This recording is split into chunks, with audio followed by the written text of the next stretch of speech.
السلام علیکم۔ بسم اللہ الرحمن الرحیم۔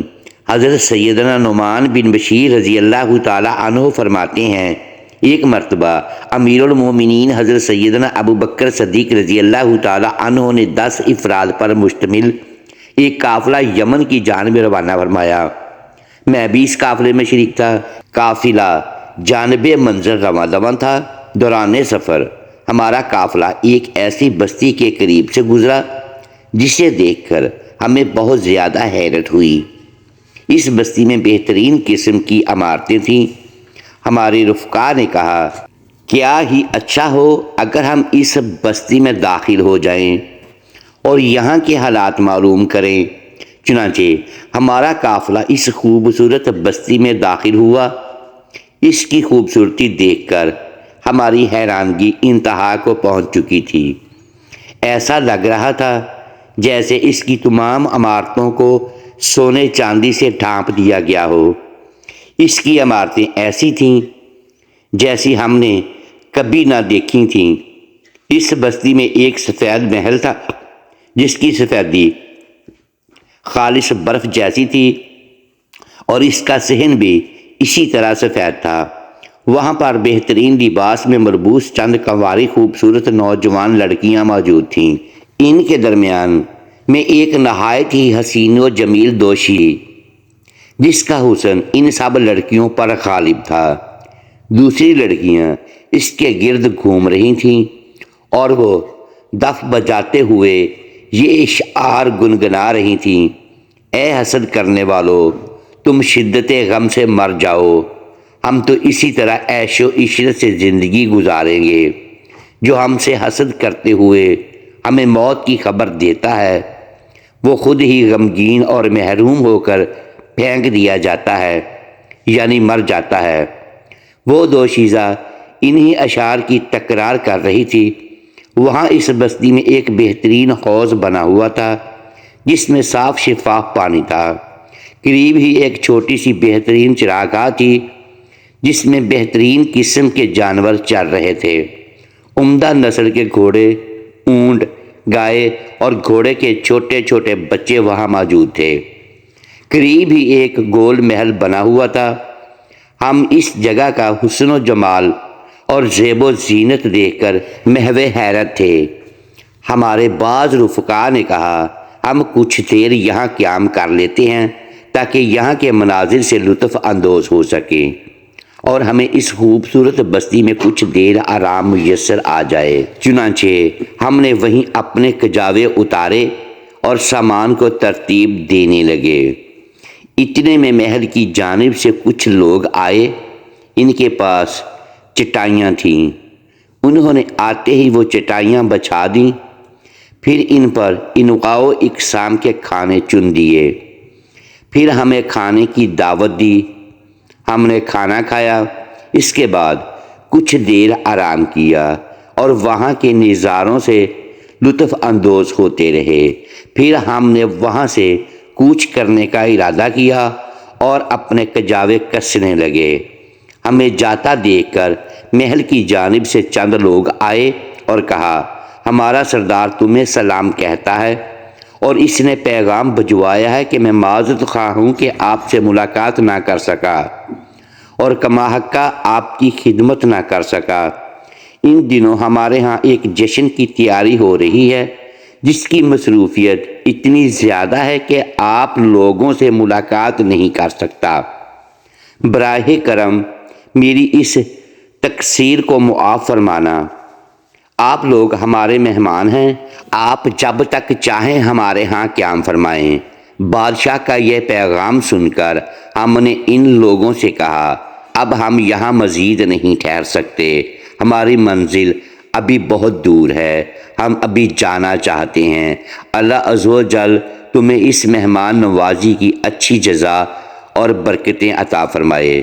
جب ہم جانے لگے تو ان خادموں نے ہمیں بہت سا کھانا اور کافی ساز و سامان دیا اور اتنا زیادہ دیا کہ وہ ہمارے تمام سفر کے لیے کافی تھا۔ پھر ہم وہاں سے رخصت ہو کر اپنی منزل کی طرف چل دیے۔ جب ہماری واپسی ہوئی تو ہم اس راستے کو چھوڑ کر دوسرے راستے سے مدینہ منورہ پہنچے۔ کافی عرصہ گزر گیا اور جب حضرت سیدنا امیر معاویہ رضی اللہ تعالی عنہ خلیفہ بنے تو ان کے ایک وفد کے ساتھ میں دوبارہ سوئے یمن روانہ ہوا۔ میں نے اپنے رفقا کو اس بستی کے متعلق بتایا کہ حضرت سیدنا صدیق اکبر رضی اللہ تعالی عنہ کے دور خلافت میں ہم نے ایک عظیم و شان بستی دیکھی تھی۔ پھر میں نے ان کو وہ سارا واقعہ بتایا۔ یہ سن کر ان کا تجسس بڑھا اور ان میں سے ایک شخص نے کہا کیا ہی بہتر ہو اگر ہم بھی اس بستی کو دیکھ لیں۔ چنانچہ ہم اس بستی کی طرف چل دیے۔ جب ہم وہاں پہنچے تو میں اس جگہ کو دیکھ کر بہت حیران ہوا، کیونکہ اب تو وہاں کا نقشہ ہی بدل چکا تھا۔ اب وہاں عظیم و شان محل تھا، نہ ہی اس کا بہترین سفید فرش، بلکہ وہاں ویرانی چھائی ہوئی تھی اور ریت کے ڈھیر لگے ہوئے تھے۔ عمارتیں کھنڈرات میں تبدیل ہو چکی تھیں۔ چراگاہ میں جانوروں کا نام و نشان تک نہ تھا۔ بڑی بڑی خود رو گھاس نے ساری چراگاہ کو وحشت ناک بنا دیا تھا۔ تالاب میں پانی کا ایک قطرہ بھی نہ تھا۔ الغرض چند سال قبل جہاں جسم کی زیب و زینت تھی، اب وہاں ویرانی چھائی ہوئی تھی۔ اب وہاں نہ تو خدام تھے نہ ہی لونڈیاں۔ ہم سب اس منظر کو دیکھ کر محو حیرت تھے کہ ان تباہ برباد عمارتوں میں ہمیں ایک شخص نظر آیا۔ میں نے اپنے ایک رفیق کو یہ کہتے ہوئے بھیجا کہ ہم اس شخص سے دور ہی رہتے ہیں، تم جاؤ اور وہاں کے حالات معلوم کر کے آؤ اور دیکھو یہ شخص کون ہے۔ میرا دوست وہاں گیا اور کچھ ہی دیر بعد خوف زدہ سا ہماری جانب پلٹا۔ میں نے پوچھا تم نے وہاں کیا دیکھا ہے کہ اتنے پریشان ہو رہے ہو؟ وہ کہنے لگا جب میں اس شخص کے پاس پہنچا تو دیکھا کہ ایک بوڑھی اور اندھی عورت ہے۔ جب اس نے میری آہٹ محسوس کی تو کہنے لگی تجھے اس کی قسم جس نے تجھے صحیح و سالم بھیجا ہے، میری آنکھوں کا نور تو ضائع ہو چکا، جو بھی ہو میرے پاس آؤ۔ یہ سن کر میں وہاں سے واپس آ گیا ہوں۔ حضرت نعمان بن بشیر رضی اللہ تعالی عنہ فرماتے ہیں پھر میں بوسیدہ اور ٹوٹی پھوٹی سیڑھیاں چڑھتا ہوا اس ویران عمارت میں پہنچا جہاں وہ بڑھیا موجود تھی۔ اس بڑھیا نے کہا تم مجھ سے کیا پوچھنا چاہتے ہو؟ میں نے کہا تو کون ہے اور یہاں اس ویرانے میں تیرے ساتھ کون کون رہتا ہے؟ یہ سن کر بڑھیا بولی میرا نام امیرہ ہے اور میں اس بستی کے سردار و زویل کی بیٹی ہوں۔ میرا باپ ایسا سخی اور فیاض تھا کہ راہ گیروں کو بلا بلا کر ان کی مہمان نوازی کرتا اور لوگ ہماری اس بستی میں قیام کیا کرتے تھے، اور یہاں چند سال پہلے مہمانوں کی خوب ضیافتیں ہوا کرتی تھیں۔ میں نے اس بڑھیا سے کہا تمہارے باپ اور تمہاری باقی قوم کا کیا ہوا؟ کہنے لگی انہیں موت نے آن لیا، وہ اس دار فانی سے رخصت ہو گئے، زمانے نے انہیں فنا کر دیا۔ ان کے بعد میں اس پرندے کے بچے کی طرح ہو گئی ہوں جو کمزور گھونسلے میں اکیلا بیٹھا ہو۔ میں نے اس سے کہا کیا تمہیں یاد ہے کہ چند سال پہلے ایک مرتبہ ہم یہاں سے گزرے تھے؟ اس وقت یہ جگہ آباد تھی اور یہاں جشن کی تیاریاں ہو رہی تھیں۔ اس محل کے صحن میں چند لڑکیاں ایک حسین و جمیل دوشیزہ کے گرد جمع تھیں اور وہ دوشیزہ دف بجاتے ہوئے یہ شعر گنگنا رہی تھی اے حاسدو تم شدت غم سے مر جاؤ۔ یہ سن کر بوڑھی عورت نے روتے ہوئے کہا اللہ عز و جل کی قسم مجھے وہ دن اچھی طرح یاد ہے، ان لڑکیوں میں میری بہن بھی تھی، وہ دف بجا کر شعر گنگنانے والی دوشیزہ میں ہی تھی۔ یہ سن کر میں نے کہا اگر تم پسند کرو تو ہم تجھے اپنے ساتھ اپنے وطن لے جائیں اور تم ہمارے اہل خانہ کے ساتھ رہو۔ میری یہ بات سن کر اس نے کہا یہ بات مجھ پر بہت گراں ہے، کہ میں اپنی اس جگہ کو چھوڑ دوں، میں اسی جگہ رہنا پسند کروں گی یہاں تک کہ مجھے بھی اپنے باپ اور قوم کی طرح موت آ جائے اور میں بھی اس دنیا ناپیدار سے رخصت ہو جاؤں۔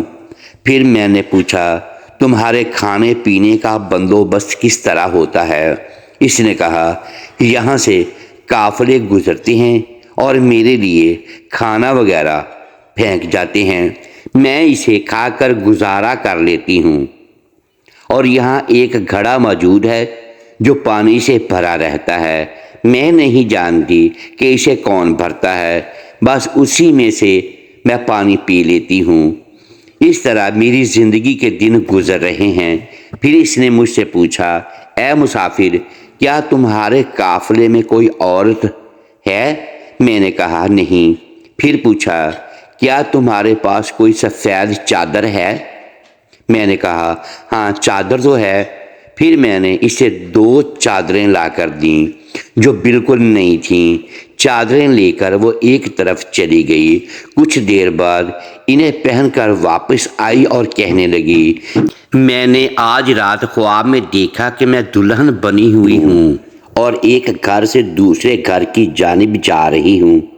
یہ خواب دیکھ کر مجھے گمان ہو رہا ہے کہ میں آج مر جاؤں گی۔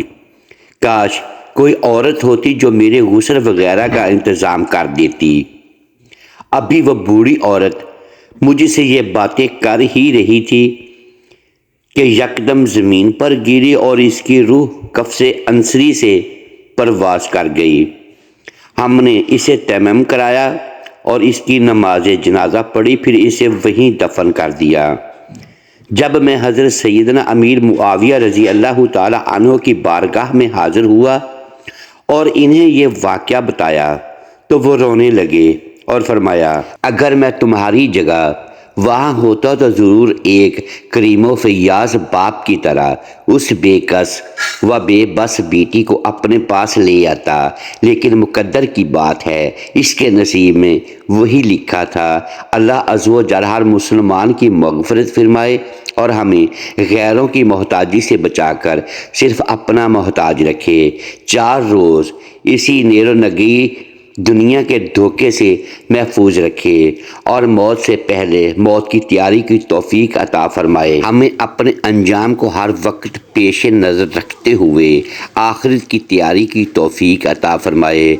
دنیاوی نعمتوں پر غرور و تکبر کرنے سے ہمیں محفوظ رکھے، صرف اور صرف اپنی رضا کی خاطر تمام نیک اعمال کرنے کی توفیق عطا فرمائے، صبر و قناعت کی دولت عطا فرمائے اور ہمیں مفلسی سے بچائے، آمین۔ ایک اور بیان سنیں۔ حضرت ابوبکر صدیق رضی اللہ تعالی عنہ کے دور میں ایک شخص ملک شام سے سفر کرتا ہوا آیا اور آپ رضی اللہ تعالی عنہ کی خدمت میں حاضر ہوا اور عرض کرنے لگا کہ آپ امیر بھی ہیں اور مسلمانوں کے سردار بھی ہیں، حضور میرے اوپر قرضہ چڑھ گیا ہے، میری مدد کریں۔ تو آپ رضی اللہ تعالی عنہ اس کو اپنے گھر لے گئے۔ وہ شخص کہتا ہے کہ باہر سے دروازہ بہت خوبصورت تھا، لیکن گھر میں ایک چارپائی بھی نہ تھی۔ کھجور کی چھال کی چٹائیاں بچھی ہوئی تھیں اور وہ بھی پھٹی ہوئی۔ سیدنا صدیق اکبر رضی اللہ تعالی عنہ نے مجھے چٹائی پر بٹھا لیا اور مجھ سے فرمانے لگے، آپ کو ایک عجیب بات نہ بتاؤں؟ میں نے کہا، بتائیے۔ تو عرض فرمانے لگے، 3 دن سے میں نے ایک اناج کا دانہ بھی نہیں کھایا، کھجور پر گزارا کر لیتا ہوں، آج کل میرے حالات کچھ ٹھیک نہیں ہیں۔ تو وہ شخص کہنے لگا، حضور میں اب پھر کیا کروں، میں تو بہت دور سے امید لگا کر آیا تھا۔ تو آپ رضی اللہ تعالی عنہ فرمانے لگے، تو عثمان غنی رضی اللہ تعالی عنہ کے پاس جا۔ وہ شخص کہنے لگا، مجھے تو بہت سارے پیسے چاہیے ہیں۔ تو آپ رضی اللہ تعالی عنہ نے فرمایا، تیری سوچ وہاں ختم ہوتی ہے جہاں سے عثمان غنی رضی اللہ تعالی عنہ کی سخاوت شروع ہوتی ہے۔ تو جو سوچتا ہے اتنے ہی ملیں گے، تو جا ان کے پاس۔ وہ شخص کہنے لگا، آپ کا نام لوں کہ مجھے امیر المومنین حضرت ابو بکر صدیق رضی اللہ تعالیٰ عنہ نے بھیجا ہے۔ تو آپ رضی اللہ تعالیٰ عنہ فرمانے لگے، اس کی ضرورت ہی نہیں پڑے گی، صرف اتنا بتانا کہ میں مقروض ہوں اور رسول اللہ صلی اللہ علیہ وآلہ وسلم کا نوکر ہوں۔ وہ شخص کہنے لگا کہ وہ دلیل حوالہ مانگیں گے، تو آپ رضی اللہ تعالیٰ عنہ نے فرمایا، عثمان رضی اللہ تعالیٰ عنہ سخاوت کرتے وقت دلیل یا حوالے نہیں مانگتے۔ عثمان رضی اللہ تعالیٰ عنہ اللہ کی راہ میں دیتے ہیں، تفتیش نہیں کرتے، اور سخاوت کرتے وقت ٹٹولنا عثمان کی عادت نہیں۔ وہ شخص کہتا ہے کہ میں چلا گیا، پوچھتے پوچھتے دروازے پر دستک دی۔ حضرت عثمان رضی اللہ تعالیٰ عنہ کے اندر سے بولنے کی آواز آ رہی تھی، اپنے بچوں کو ڈانٹ رہے تھے کہ تم لوگ دودھ کے اندر شہد ملا کر پیتے ہو، خرچہ تھوڑا کم کرو، اتنا خرچہ بڑھا دیا ہے کہ دودھ میٹھا، شہد بھی میٹھا، ایک چیز استعمال کر لو، تم کوئی بیمار تھوڑی ہو۔ وہ شخص کہتا ہے کہ میں نے کہا، حضرت ابو بکر صدیق رضی اللہ تعالیٰ عنہ تو بڑی باتیں بتا رہے تھے، یہاں تو دودھ اور شہد پر لڑائی ہو رہی ہے، اور مجھے تو کئی ہزار دیناروں کی ضرورت ہے، کیا یہ دے دے گا؟ وہ شخص کہتا ہے کہ میں ابھی یہ سوچ ہی رہا تھا کہ اندر سے دروازہ کھلنے کی آواز آئی۔ وہ باہر آئے اور میں نے کہا، السلام علیکم۔ انہوں نے سلام کا جواب دیا اور وہ سمجھ گئے کہ میں مسلمان ہوں، اور مخاطب ہو کر فرمانے لگے، معاف کرنا، بچوں کو ذرا ایک بات سمجھانا تھی، آنے میں ذرا دیر ہو گئی۔ ان کا پہلا جملہ ان کے بڑے پن کا مظاہرہ کر رہا تھا۔ پھر دروازہ کھولا اور مجھے انہوں نے گھر بٹھایا، اور میرے لیے جو پہلی چیز پیش کی گئی وہ دودھ میں شہد ڈال کر دیا گیا، اور پھر کھجور کا حلوہ پیش کیا۔ وہ شخص کہتا ہے کہ میرے دل میں خیال آیا، عجیب شخص ہے، گھر والوں کے ساتھ جھگڑا کر رہے تھے، ایک چیز استعمال کیا کرو، میرے لیے تین چیزیں آ گئی ہیں، لیکن ابھی میرا تصور جمع نہیں تھا۔ میں نے دل میں خیال کیا کہ یہ اتنا سخی نہیں ہے جتنا ابو بکر صدیق رضی اللہ تعالیٰ عنہ نے بتایا ہے۔ وہ شخص کہتا ہے کہ کھلانے پلانے کے بعد پوچھنے لگے، کیسے آئے ہو؟ میں نے کہا کہ میں مسلمان ہوں اور ملک شام کے گاؤں کا رہنے والا ہوں، اور کچھ کاروباری مشکلات آئیں تو مقروض ہو گیا ہوں، اور میرے اوپر قرضہ ہے، مجھے کچھ پیسوں کی حاجت ہے۔ تو انہوں نے ایک آواز دی، ایک غلام اونٹ پر سامان لدا ہوا لے کر حاضر ہوا۔ وہ شخص کہتا ہے کہ مجھے 3000 اشرفیاں چاہیے تھیں۔ ابھی میں نے بتایا ہی نہیں تھا کہ حضرت عثمان غنی رضی اللہ تعالیٰ عنہ فرمانے لگے کہ اس اونٹ پر تیرے لیے اور تیرے گھر والوں کے لیے میں نے کپڑے اور کھانے پینے کا سامان اور 6000 اشرفیاں رکھوا دی ہیں، اور تو پیدل آیا تھا، اب اونٹ لے کر جانا۔ وہ شخص کہنے لگا، میں نے فوراً سے کہا، حضور یہ اونٹ واپس کرنے کون آئے گا؟ حضرت عثمان غنی رضی اللہ تعالیٰ عنہ فرمانے لگے، واپس کرنے کے لیے نہیں دیا، یہ تحفہ ہے، تو لے جا۔ وہ شخص کہتا ہے کہ میں کہاں سے چلا تھا ڈھونڈتا ہوا، اور پھر مدینے میں آیا، اور جب مدینے میں آیا تو اللہ پاک نے مجھے جھولی بھر کے عطا فرمایا۔ میری آنکھوں میں آنسو آ گئے، اور میں نے کہا، حضور آپ نے تو مجھے میری ضرورت سے کہیں زیادہ بڑھ کر نواز دیا ہے، معاف کیجئے گا، میں سوچ رہا تھا کہ دودھ اور شہد پر تو گھر میں لڑائی ہو رہی ہے، مجھے کیا ملے گا؟ تو حضرت عثمان غنی رضی اللہ تعالیٰ عنہ نے کہا کہ اللہ پاک نے جو پیسے عثمان کو دیے ہیں وہ اس لیے نہیں دیے کہ عثمان کی اولادیں عیش و عشرت کرتی پھریں، میرے مالک نے مجھے نوازا ہے تاکہ میں محمد عربی صلی اللہ علیہ وآلہ وسلم کے نوکروں کی نوکری کروں۔ وہ شخص کہتا ہے کہ میں دروازے تک گیا تو میں نے کہا، حضور آپ کی نوازش کا شکریہ، اور ابھی میں نے بتایا نہیں تھا کہ مجھے ابو بکر صدیق رضی اللہ تعالی عنہ نے بھیجا ہے کہ آپ فرمانے لگے کہ شکریہ ابو بکر صدیق رضی اللہ تعالی عنہ کا ادا کرنا جس نے تجھے یہ راستہ دکھایا ہے۔ وہ شخص کہتا ہے کہ میں نے کہا حضور آپ کو تو میں نے بتایا ہی نہیں کہ مجھے حضرت ابو بکر صدیق نے بھیجا ہے۔ تو آپ رضی اللہ تعالی عنہ مسکرا کر فرمانے لگے بس اس بات کو رہنے دے، آپ کا کام ہو گیا، یہی کافی ہے۔ سیرت عثمان غنی رضی اللہ تعالی عنہ۔ ایک اور بیان سنیں، حضرت سیدنا ملہان تائی رحمۃ اللہ علیہ سے منقول ہے کہ حاتم تائی کی زوجہ نوار سے کہا گیا ہمیں حاتم تائی کے متعلق کچھ بتاؤ۔ اس نے کہا حاتم تائی کا ہر کام عجیب تھا۔ ایک مرتبہ قحط سالی نے پورے ملک کو اپنی لپیٹ میں لے لیا، زمین نے بالکل سبزہ نہ اگایا، آسمان سے پورا سال بارش نہ ہوئی، بھوک اور کمزوری نے دودھ پلانے والیوں کو دودھ پلانے سے روک دیا، اونٹ سارا دن پانی کی تلاش میں پھرتے لیکن انہیں ایک قطرہ پانی نہ ملتا، ہر ذی روح بھوک و پیاس سے بےتاب تھا۔ ایک رات سردی نے اپنا پورا زور دکھا رکھا تھا اور ہمارے گھر میں کھانے کے لیے ایک لقمہ بھی نہ تھا۔ ہمارے بچے عبداللہ، عدی اور صفانہ بھوک سے بلبلا رہے تھے، واللہ ہمارے پاس انہیں دینے کے لیے کچھ بھی نہ تھا۔ بچوں کی آہ و بکا سن کر ایک کو حاتم تائی اور دوسرے کو میں نے گود میں اٹھا لیا۔ ہم انہیں کافی دیر تک بہلاتے رہے لیکن بھوک نے ان کا برا حال کر رکھا تھا۔ بالآخر رات کافی دیر بعد تھک ہار کر دونوں سو گئے۔ ہم نے انہیں ایک چٹائی پر لٹا دیا، پھر تیسرے کو بہلانے لگا، بالآخر وہ بھی سو گیا۔ حاتم تائی نے کہا آج نہ جانے مجھے نیند کیوں نہیں آ رہی۔ پھر وہ ادھر ادھر ٹہلنے لگا۔ رات کی سیاہی کو آسمان پر چمکنے والے ستارے دور کر رہے تھے۔ جنگلی جانوروں کے چیخنے کی آوازیں فضا میں بلند ہو رہی تھی۔ ہر چلنے والا مسافر ٹھہر چکا تھا۔